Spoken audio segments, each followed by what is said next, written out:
تحية نضالية في إطارنا الصامد النقابة الوطنية للتعليم.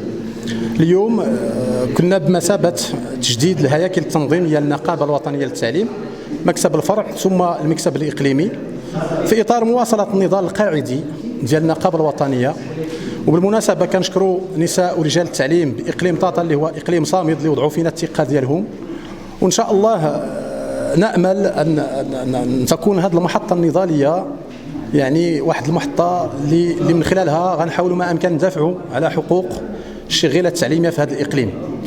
وكنشكروا الإخوان ديال المجلس الوطني والمجلس الجهوي الذين تجشموا عناء الصفا واطروا صراحة هذه المحطة اللي كنتمنى أنها تستمر.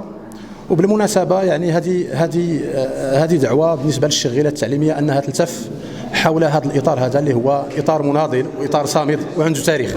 التواجد ديالنا في إقليم طاطا هو تواجد تنظيمي وتواصلي. تنظيمي من حيث إعادة هيكلة الأجهزة التنظيمية إن على المستوى المحلي أو الإقليمي وتصحيح مجموعة ديال الاختلالات. على المستوى التواصلي سميتو المستجدات والسياق الوطني الآن اللي هو توقيع اتفاق مبادئ مع النقابات الأكثر تمثيلية، وبالطبع النقابة الوطنية للتعليم كانت حاضرة في هذا التوقيع وكانت حاضرة في النقاش اللي أدى لهذا التوقيع. وحنا بالنسبه لنا نعتبر ان التوقيع مساله ايجابيه لانه جاب واحد المجموعه ديال المكاسب الشغيله التعليميه، اولها خارج الاطار واحد الفئه كبيره من الشغيله التعليميه، ثانيها ادماج الاساتذه الذين فرض عليهم التعاقد في منظومه واحده في نظام اساسي واحد. بالنسبه لنا النضال واتزاع المطالب يعني مساله تراكميه، العمل النقابي مساله تراكمي، يعني خوض وطالب، يعني اليوم غناخذوا ونطالبوا وكنتسناو وكننتظروا يعني النقاش الداخلي في التدقيق في المطالب. اذا هذا هو علاش تواجهنا في طاطا. اليوم جينا هنا لطاطا من اجل هذه العمليه هذه، ومن اجل باش نبنوا التنظيم من جديد، ومن اجل باش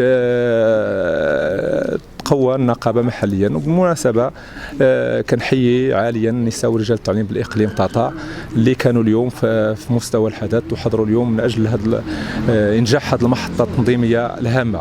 وبالمناسبه كنوجه رساله لكل نساء ورجال التعليم بالاقليم بان النقابه الوطنيه للتعليم سيديتي كانت وستظل دائما الى جانب نساء ورجال التعليم من اجل الدفاع عن القضايا العادله والمشروعه ديال النساء ورجال التعليم، ومن اجل صون المكتسبات والدفاع عن الحقوق، وكذلك دفاعا عن المدرسه العموميه ودفاعا عن تعليم مجاني وجيد وحداثي لكل بنات وابناء الشعب المغربي. نتمنى التوفيق لرفاقنا سواء في المكتب المحلي ولا المكتب الاقليمي من اجل انجاح هذه المحطه التنظيميه الهامه، ومن اجل انها تبني التنظيم وتزيد توسع التنظيم على الصعيد المحلي.